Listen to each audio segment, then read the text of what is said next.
Good morning आशीष। तू मैं तो चल रही है। पहले तो कल शुरुआत ईरान ने की शाम को, जिसकी वजह से बाज़ार में थोड़ी सी रिकवरी शुरुआत में देखने इसलिए मिली कि उन्होंने कहा कि इजराइल पर उन्होंने जो हमले किए हैं वो अब वो रोकने वाले हैं।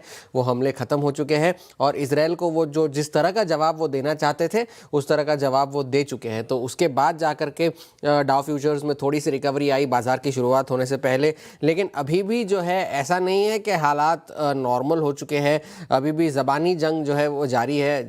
जैसे आप कह भी रहे थे, बेंजामिन नेतन्याहू ने कल एक टेलीवाइज्ड एड्रेस में कहा था कि भले ही हम इस वक्त ईरान पर हमला नहीं कर रहे हैं लेकिन जंग अभी तक ख़त्म नहीं हुई है। अगर वो हमला करेंगे तो हम जवाब देंगे। और ईरान ने भी इसी तरह का बयान दिया है कि अगर इजराइल जो है दक्षिण लेबनान या ईरान के किसी भी इलाके पर हमला करने की कोशिश करेगा तो उसका जवाब जो है और सख्ती से दिया जाएगा और अग्रेशन के साथ दिया जाएगा।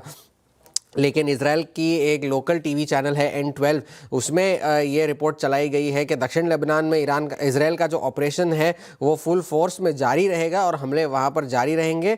और उसके पहले डोनाल्ड ट्रंप ने बेंजामिन नेतन्याहू से फ़ोन पर बातचीत भी की, फिर से वही बात दोहराई कि ईरान के साथ जो है दोबारा जंग शुरू ना करी जाए। और उसके जवाब में नेतन्याहू ने डोनाल्ड ट्रंप से कहा कि इजराइल को अपनी आत्मरक्षा करने का पूरा अधिकार है, तो अगर वो हमला करेंगे तो उसका जवाब हम देते रहेंगे। और ये जो 2 हफ्ते वाली बात है, एक नई डेडलाइन अब डोनाल्ड ट्रंप ने दी है। दक्षिणी कैरोलिना के अपने रिपब्लिकन सेनेटर्स को जो अपना संबोधन कर रहे थे उसमें उन्होंने कहा कि अगले 2 हफ्तों में कोई बड़ी अनाउंसमेंट हो सकती है और जैसे ही वो बड़ी अनाउंसमेंट हो जाएगी उसके बाद तेल की कीमतें जो है वो एक बहुत स्विफ्टली जो है किस तरह की अनाउंसमेंट हो जाएगी? बड़ी अनाउंसमेंट होगी। ये जो हेडलाइन लिखा था 2 हफ्ते में कुछ बड़ी अनाउंसमेंट, हाँ 2 हफ्ते में। हाँ, पहले जब जंग की शुरुआत हुई थी तो पहले उन्होंने कहा था 4 हफ्ते में मामला निपट जाएगा। अब ये 3 महीने हो चुके हैं। फिर उन्होंने कहा था कि इस हफ्ते हो जाएगा, फिर अगले हफ्ते, फिर जैसे डेडलाइन बढ़ती जा रही है उनकी। तो अब फिर से 2 हफ्तों की नई डेडलाइन उन्होंने दी है।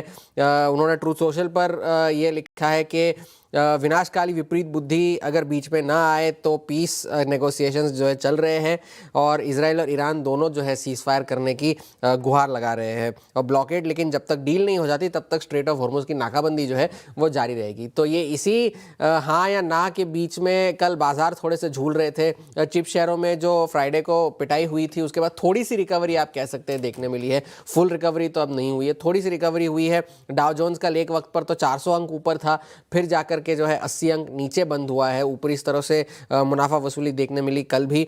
लेकिन बॉन्ड मार्केट्स में अब तक कोई राहत के संकेत नज़र नहीं आ रहे। भले ही तेल ऊपरी स्तरों से थोड़ा सा कूल ऑफ हुआ हो लेकिन 10 साल की बॉन्ड यील्ड जो है अभी भी 4.6% के आसपास बनी हुई है। वहाँ पर कोई राहत के संकेत नज़र नहीं आ रहे हैं क्योंकि बॉन्ड मार्केट्स जो है कल के आने वाले महंगाई के आंकड़ों पर ज़्यादा फोकस्ड है। 4.57 पर अभी भी बनी हुई है 10 साल की बॉन्ड यील्ड और 2 साल की जो बॉन्ड यील्ड है वो लगभग 4.2% के आसपास भी बनी हुई है। लेकिन इस सारी अनिश्चितता के बावजूद वॉल स्ट्रीट के एनालिस्ट अभी भी ऑप्टिमिस्टिक है। मॉर्गन स्टैनली ये कह रहा है कि हेल्दी करेक्शन था फ्राइडे को जो हुआ वो, और उन्होंने अपना S&P 500 का 8000 का लक्ष्य जो है वो बरकरार रखा है। और सिटी ने अपने S&P 500 के लक्ष्य को 7700 से बढ़ाकर 8100 कर दिया है, 8100 का लक्ष्य दिया है। ये कहते हुए कि AI स्टोरी में निवेशक अपना कॉन्फिडेंस नहीं खोएंगे क्योंकि बिजनेस जो है अभी भी बहुत मजबूत है। एक बड़ा ट्रिगर आने वाला ये है कि SpaceX के IPO की प्राइसिंग जो है गुरुवार को होनी है। ब्लूमबर्ग की रिपोर्ट की अगर माने तो हेल्दी सब्सक्रिप्शन हुआ है, IPO ओवर सब्सक्राइब हो चुका है,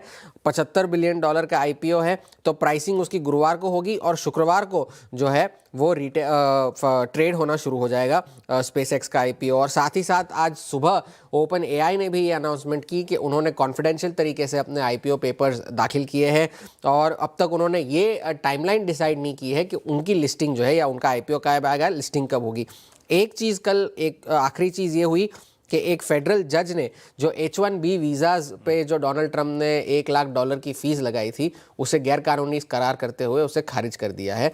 लेकिन ट्रंप एडमिनिस्ट्रेशन ने ये कहा है कि उसके खिलाफ अपील करेंगे और डोनाल्ड ट्रंप के पास ये कानूनी अथॉरिटी है कि वो किसी भी US में आने वाले नागरिक के आने या जाने पर रोक लगा सके अमेरिका के हितों में। ये व्हाइट हाउस का जवाब था और वो उसके जो है उसका चैलेंज करेंगे इस डिसीजन को। तो फिलहाल के लिए ज़बानी जंग जारी है। फिलहाल के लिए मामला थोड़ा सा टल गया है। अब एक और डेडलाइन डोनाल्ड ट्रंप ने दी है 2 हफ्तों की। तो अब ये 2 हफ्तों के बीच में ये बाजार जो है खबरों की हाँ या ना में झूलता रहेगा।